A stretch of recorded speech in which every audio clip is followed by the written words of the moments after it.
आज फिर से मैं लेकर आई हूँ आपके लिए एक बेहतरीन सी इंग्लिश स्टोरी जिससे आपको इंग्लिश सीखने में मदद मिलेगी। पर सबसे पहले मैं उन लोगों का शुक्रिया अदा करना चाहूंगी जिन्होंने मेरे इससे पिछले वाले वीडियो को बहुत पसंद किया। पिछले वीडियो में मैंने धुआं बेचने वाले की कहानी सुनाई थी। उस कहानी से लोगों को बहुत मजा आया था और उससे आपको इंग्लिश सीखने में भी मदद मिली थी।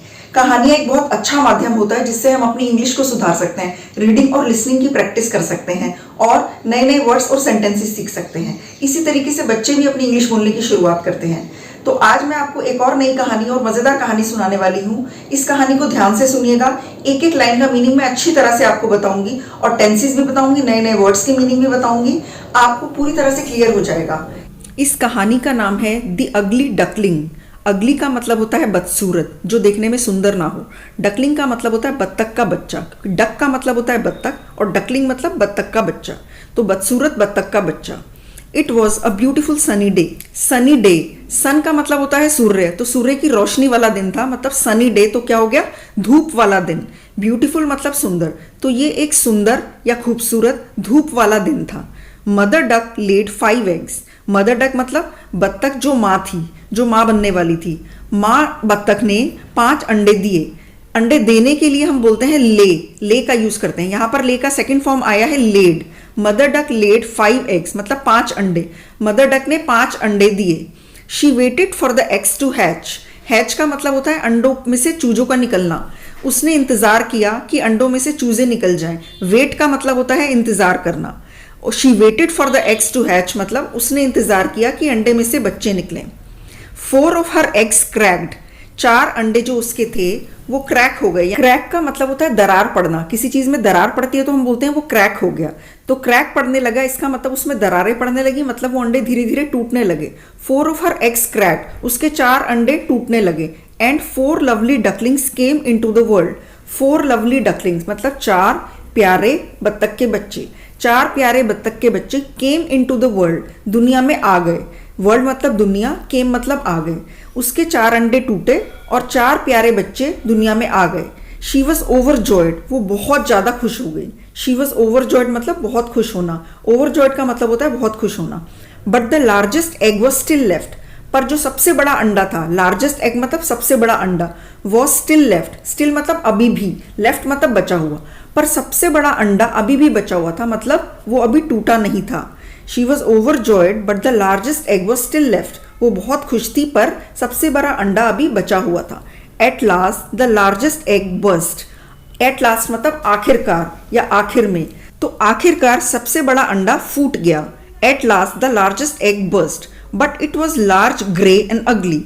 पर वो क्या था, बड़ा था, सलेटी से रंग का था और बदसूरत था। ग्रे का मतलब सलेटी सा रंग। जो माँ बत्तख थी, मदर डक थी, उसने उसकी तरफ देखा। The mother duck looked at it and thought, और सोचा। मदर डक ने उसकी तरफ देखा और सोचा, ओहो he can't be my baby, how अगली ही इज, कि वो मेरा बच्चा नहीं हो सकता। माई बेबी मतलब मेरा बच्चा। ओहो he can't be my baby, वो मेरा बच्चा नहीं हो सकता। हाउ अगली ही इज, वो कितना बदसूरत है। हाउ अगली ही इज, वो कितना बदसूरत है। The ugly duckling was hated by his brothers and sisters। अगली डकलिंग यानी कि वो बदसूरत बत्तख का बच्चा, उसको उसके भाई और बहन उससे नफरत करते थे। ब्रदर्स मतलब भाई, सिस्टर्स मतलब बहन, और हेट का मतलब होता है नफरत करना। The ugly duckling was hated by his brothers and sisters। They used to make fun of him। वो उसका मजाक उड़ाते थे। Make fun of someone का मतलब होता है किसी का मजाक उड़ाना। The ugly duckling felt so sad that he ran away from home one day। अगली डकलिंग यानी कि जो बदसूरत बत्तख का बच्चा था, वो इतना उदास हो गया, वो इतना दुखी महसूस कर रहा था। फेल्ट सो सैड मतलब दुखी महसूस करना।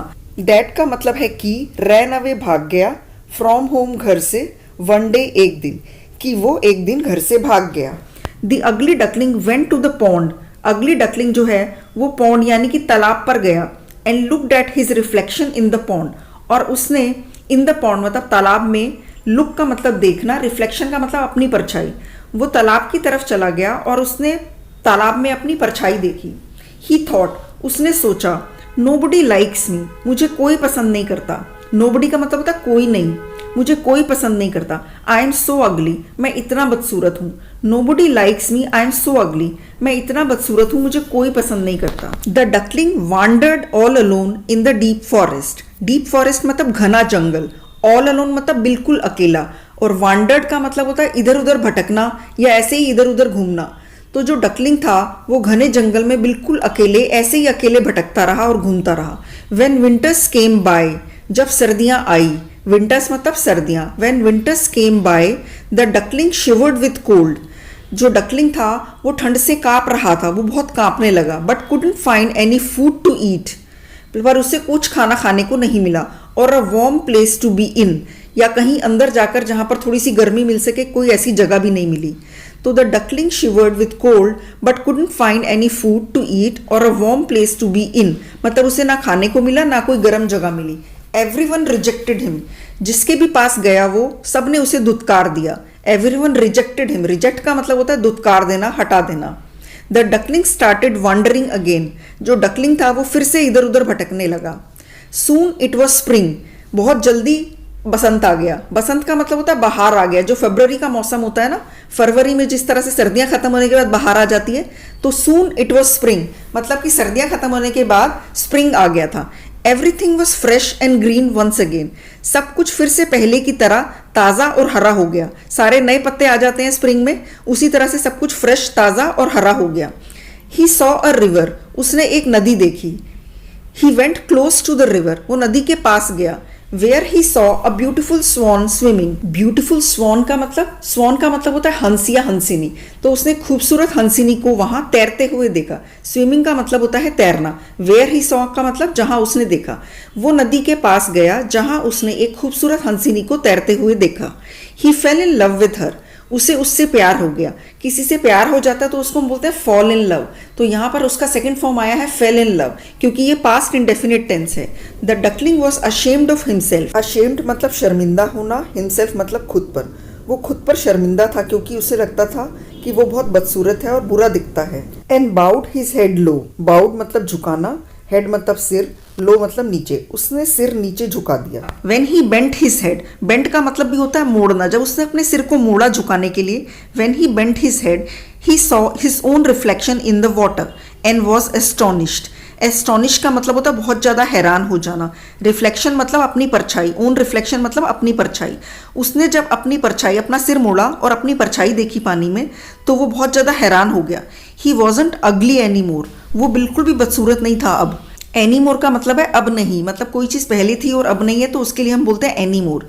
He had turned into a handsome young sworn, वो बहुत ज़्यादा खूबसूरत जवान हंस बन चुका था। टर्न्ड मतलब बन चुका था, हैंडसम मतलब खूबसूरत, यंग मतलब जवान, स्वॉन मतलब हंस, वो एक खूबसूरत जवान हंस बन चुका था। नाउ ही रियलाइज्ड, अब उसे एहसास हुआ, why he looked different from his siblings, क्यों वो अपने भाई बहनों से अलग दिखता था। लुक्ड डिफरेंट मतलब अलग दिखना, सिबलिंग्स मतलब भाई बहन। अब उसे महसूस हुआ क्यों वो अपने भाई बहनों से अलग दिखता था। Because he was a swan and they were ducks, क्योंकि वो तो क्या थे, वो बत्तख थे सारे और बत्तख के ही बच्चे थे, पर वो एक हंस था, इसलिए वो उनसे अलग था। He married the beautiful swan that he had fallen in love with, उसने उस खूबसूरत हंसिनी जिससे उससे प्यार हो गया था उससे शादी कर ली। फॉलन इन लव विद मतलब जिससे प्यार हो गया था, मैरिड मतलब शादी करना। He married the beautiful swan that he had fallen in love with, उसने उस खूबसूरत हंसिनी जिससे उसे प्यार हो गया था शादी कर ली।